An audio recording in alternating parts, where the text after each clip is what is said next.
Hey guys, welcome back to another episode of the Butterfly Effect podcast, and this is part 2 of a ranking special where me and Liam take 5 games, that being The Wolf Among Us 2, Until Dawn Remastered, The Casting of Frank Stone, Directive 8020 and Lost Records, and basically jumble them. So in the previous one, I based mine on what I thought was going to be the most enjoyable. In this ranking, Liam's going to be basing it on what games he thinks are going to do the best and worst. So, mate, I'm going to throw it straight over to you. Take it away. Starting off the video, maybe controversially, but I reckon the game that's going to do the least well, taking 5th place, is Until Dawn Remastered. You are going to fucking pay, dick! Now, guys, I'm really excited. It's cool that I'll finally be able to get to play this game on PC. But, it's lovely that we're going to be able to see this game again in a fresh coat of paint. But beyond that, guys, I don't think we'll get a whole lot too many more surprises.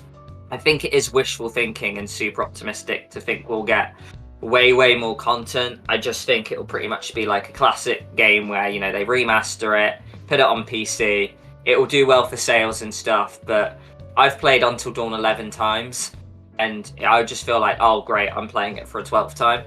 Not that there's anything wrong with that, because it is one of my favourite games, but it's a remaster, while with the other 4 titles, they're actually going to be full games that we've never played before, and I'm excited to find those out. A lot of people did want change. There was talks about putting a complete new cast in and stuff, or maybe adding a whole lot of other scenes, a bit like the Resident Evils tend to do, and we might get that here and there, but I do think it will be quite minor. So I think my expectations for this aren't high, they're not low. I just think we're going to get Until Dawn again, really. So it takes 5th place for me. Coming in at number 4, we've got The Wolf Among Us 2. Yes, another one of us to erase from the books.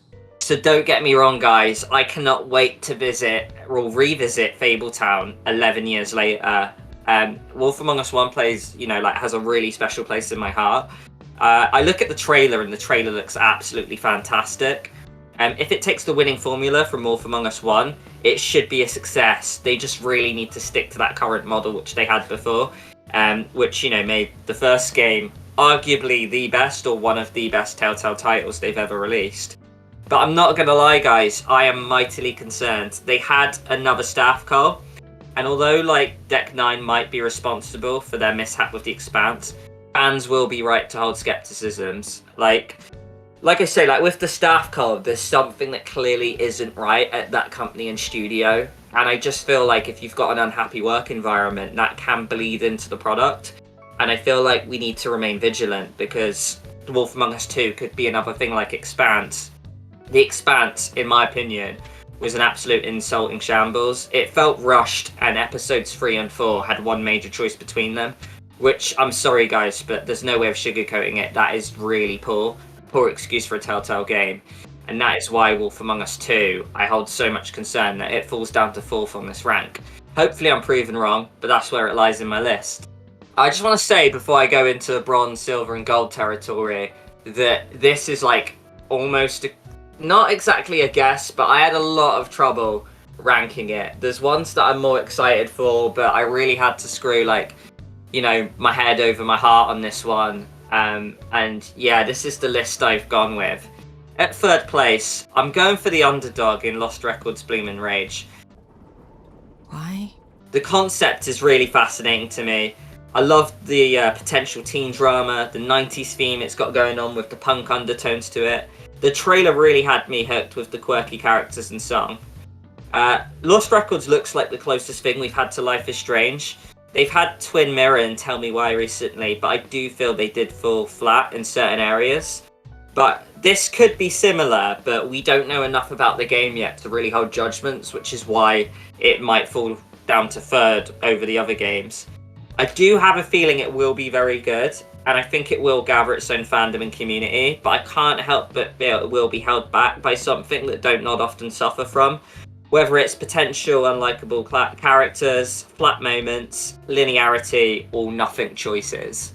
Am I saying Directive 8020 or casting of Frank Stone?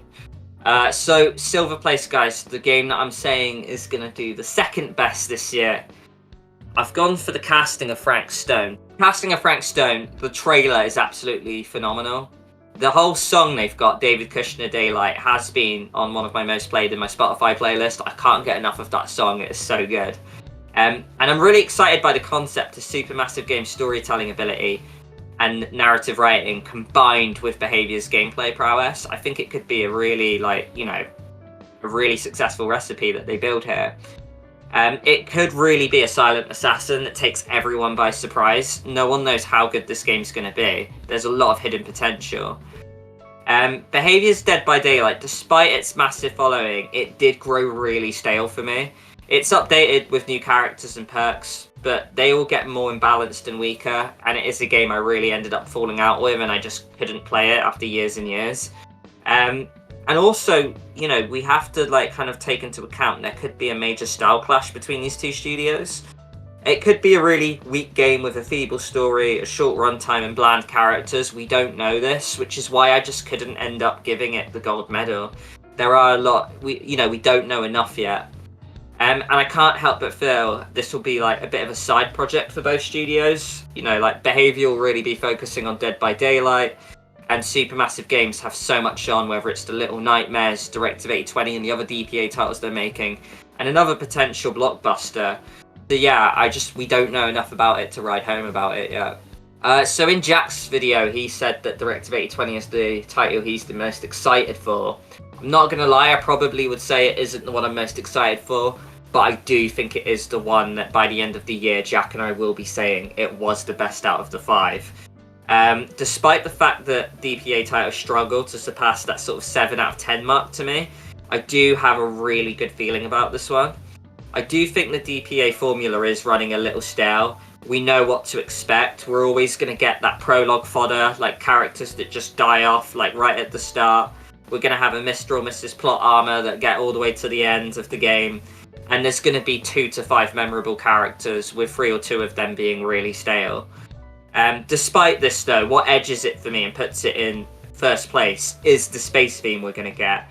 They've got so much they can do with this. They can give us some really cool locations. They can have a really cool Jeopardy/threat. And I think you could have the coolest kills with it being in a space setting. I also think them having a year off, which they did in 2023, is going to give them a lot of time to polish this game. So I have an inkling that the branching of Directive 8020 is actually going to take us by surprise and be really immense. So yeah, that is my ranking for which of these 5 games I reckon is going to do the best. Very interesting. The fact, obviously, Until Dawn's bottom, but you know what? For a split second there, mate, I thought you was going to put the casting of Frank Stone top, purely because you've got 2 universes coming together. The Supermassive bunch, they'll be quite loyal, they'll go for it, it's a new story with choices and branching, all that sort of thing. But then you might get the curiosity of the Dead by Daylight community that want to see what a single player experience would be like. But it's funny, you said something there that it did ring a little bell for me, and it was that is the big question for me with this game.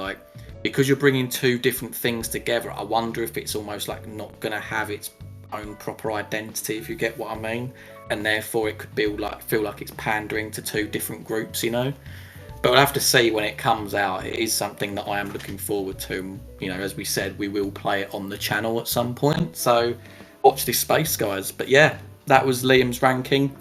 If you missed my one, go back on the channel, you'll probably find it recently. And yeah, that's all from me, so I'll see you next time. Thank you guys, we'll see you soon. Take care.